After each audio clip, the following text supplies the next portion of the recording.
Okay, so we are back and it's time to look at some 3D printing. Ben.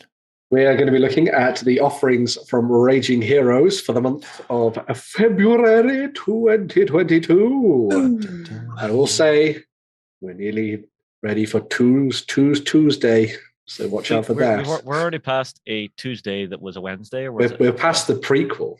Yeah, the Tuesday that was actually a Wednesday, but it was really a Tuesday. Yeah, but Raging Heroes and their Heroes Infinite Patreon have now extended to producing a new range of High Elves of the Eternal Summits.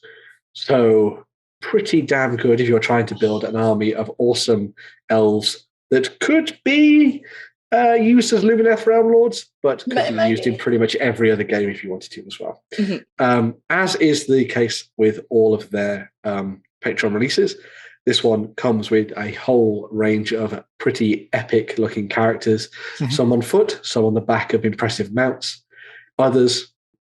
Other miniatures include some really awesome sort of troops as well. So you've got lots of fellows armed with a range of different weapons that you could use as your kind of like core of your army. You then have big monsters, and as is the case when it comes to a lot of the Patreon releases. Help, my lord's on fire. The ever reborn king, unless he burns to death this time. There's also a whole bunch of epic terrain in there at the same time as well. Something cowbell.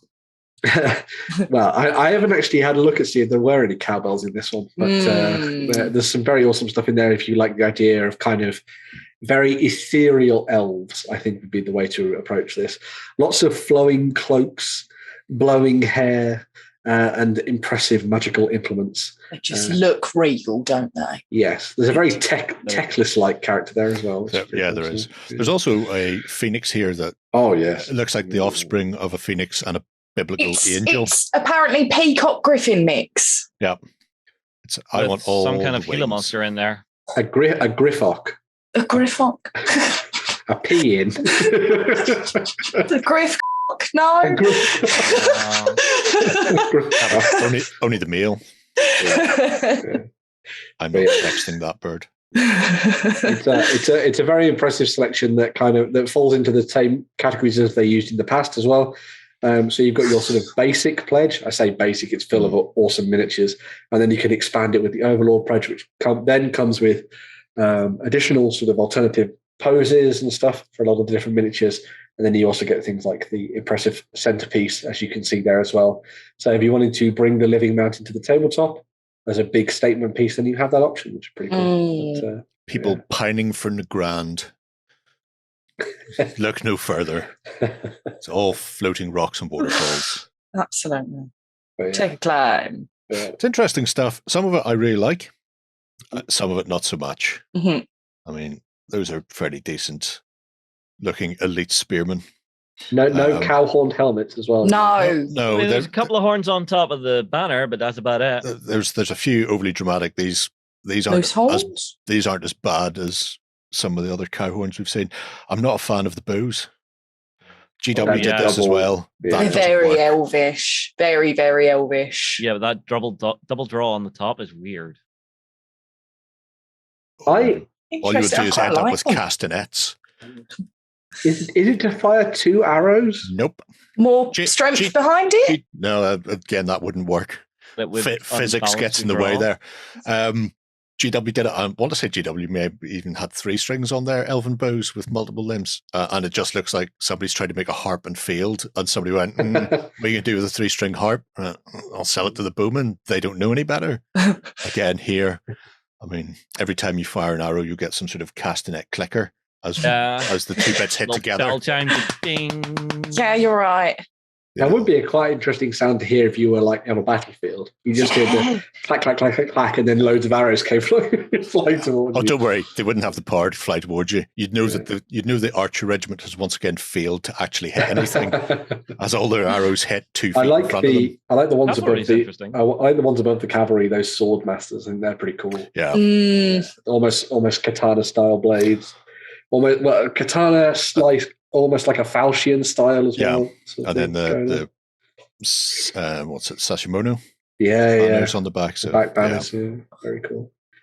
I'm not sure about the riders for the cavalry, but I like the actual cavalry themselves. I think that's a cool take on like a big horned deery style beast. Yeah. That's quite nice. Yeah. I quite like the mounts. Yeah. More chickens. It is. Shrine of the Phoenix. I'd love to see that the Phoenix, the Griffin peacock equivalent painted pale, white feathers. Oh, yeah, that would be nice, yeah. It would certainly fit in with their idea of being slightly more heavenly and celestial, I think, which is pretty cool. That is cool, though. I like that. That's very nice. Just needs more eyes. Well, I suppose it's got plenty of eyes down there. Oh my God. Do a mutated version. Yeah, do them as eyes. Paint them as eyes. That's very creepy, isn't it? Well, that would be full-on biblical angel then. You're just missing rings within rings. I know exactly what they'd be painted as if that was a kingdom of... Right, yeah. Well, we can leave that alone, man. Leave that alone. Family show.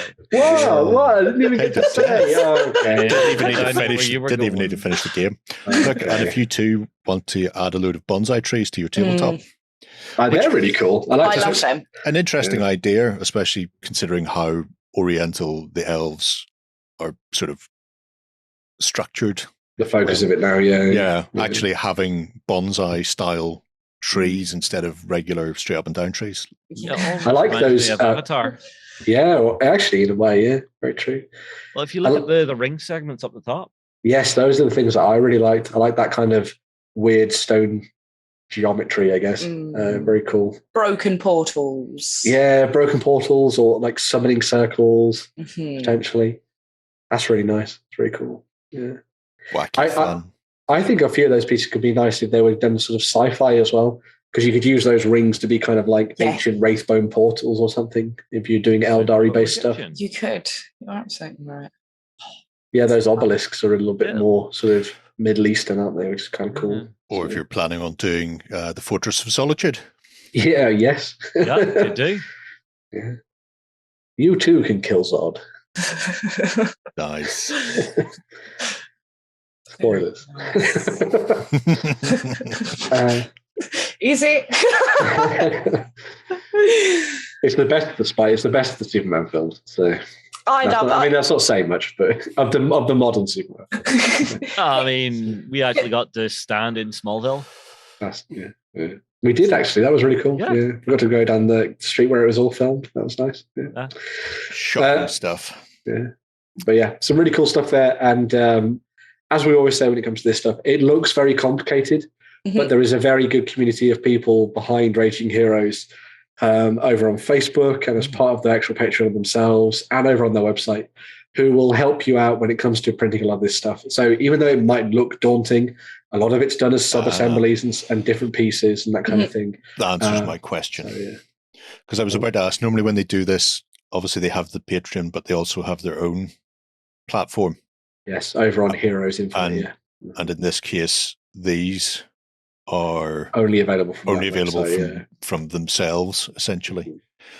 So you can get the rest on Patreon, but you can't get these. They're gorgeous. Which is what Standing that's on a weapon?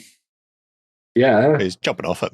Yeah. It's based on the what was the brothers and sisters in Warhammer Fantasy? Was it Eltharion and someone else? I can't remember their names, but they basically fought together, didn't they? And they kind of reimagined it for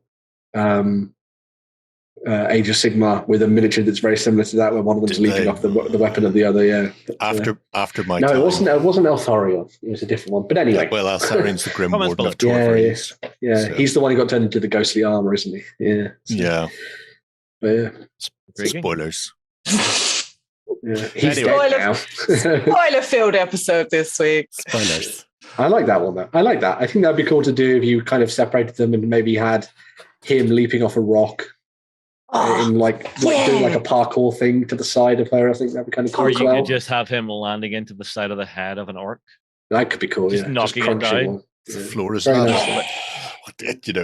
Realistically, it should be a Slaneshi demon, probably. Yes. Yeah. Because I'm not sure if they're going for Tyrion and the Everqueen there, or they're precursors. Could be. No, it was. I need to work that out. I'm sure I'll mention it in the comments or something. They must have. Oh yeah, just let the commenters do it. It saves us having to do any work. Yeah. I tuned out. Feel our knowledge. Once they went, Eltharian's blind. No, he's not blind. He's got his eyes back. No, he's a suit of ghostly armor now. He's got, you know what? Check, please. He definitely doesn't have any eyes anymore, though. No, that is very true. Yeah, well, that's one problem fixed. Yeah. Can he still see? So there you are. Heroes Infinite from Raging Heroes. If you fancy getting high with some elves, then you can definitely do that. Interesting way to go.